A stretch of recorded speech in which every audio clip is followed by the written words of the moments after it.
ചേട്ടനെ കാണുന്നില്ലല്ലോ. ആരോടേലും ചോദിച്ചാലോ മോളെ? ആരോട് ചോദിക്കാനാ? ഞാൻ ആ മേൽവിലാസം എടുത്ത് ഒന്നുകൂടി നോക്കട്ടെ. അഞ്ജലിയല്ലേ? നിങ്ങളാരാ? ഞാൻ രഘുവിന്റെ സുഹൃത്താ. രഘു എനിക്ക് ഫോട്ടോ കാണിച്ചു തന്നിട്ടുണ്ട്.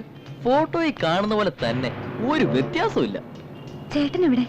എന്ത് ചെയ്യാനാ, വേറൊരുത്തൻ്റെ കൂടെ പണിക്ക് നിൽക്കുമ്പോ അയാൾ പറയുന്നവന്റെ കേൾക്കാൻ ഉച്ചക്കിങ്ങെത്തും. ഞാനിന്ന് ഫ്രീ ആണെന്ന് അറിഞ്ഞപ്പം എന്നെ പറഞ്ഞു വിട്ടാ. ഇനി എന്ത് ചെയ്യും മോളെ? എന്റെ താമസ സ്ഥലം ഇവിടെ അടുത്താ. അവിടെ വെയിറ്റ് ചെയ്യാനേ രഘു പറഞ്ഞത്. അവനോട് എത്തിക്കോളും.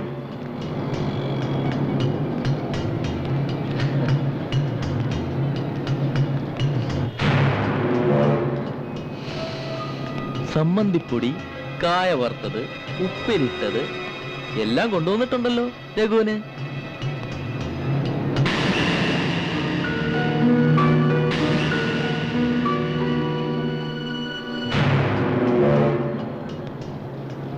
നമുക്ക് പോകാം. ഇതൊന്നും ശ്രദ്ധിക്കണ്ട. വെളുപ്പാങ്കാലത്ത് ആരോ ട്രെയിൻ അടവെച്ചതായിരിക്കും. അങ്ങനെ ഒരുത്തൻ കൂടി നഗരത്തിന് രക്ഷപ്പെട്ടു.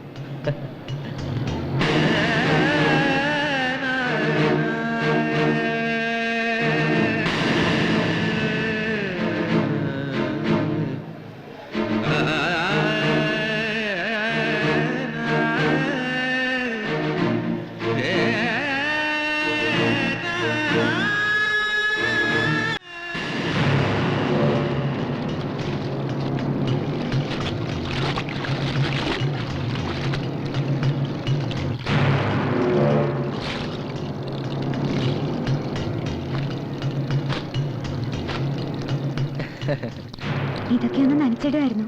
എന്തിന്? ഡോബിയുടെ കൊടുക്കായിരുന്നു. അത് സാരമില്ല. ആ രഘുവിന് ഇതുവരെ കണ്ടില്ലല്ലോ.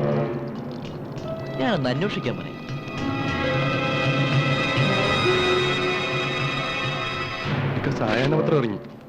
നമ്മൾ പറഞ്ഞു കൊടുത്ത ഫോട്ടോയും വാർത്തയും ഉണ്ടല്ലോ. എന്നാ നീ പുറത്തു പോയിട്ട് തല്ലി അലച്ച് നിലവിളിച്ച് കയറി വാ. ആ പെണ്ണും കളവിയും ശരിക്കും വിശ്വസിക്കണം. ശരി.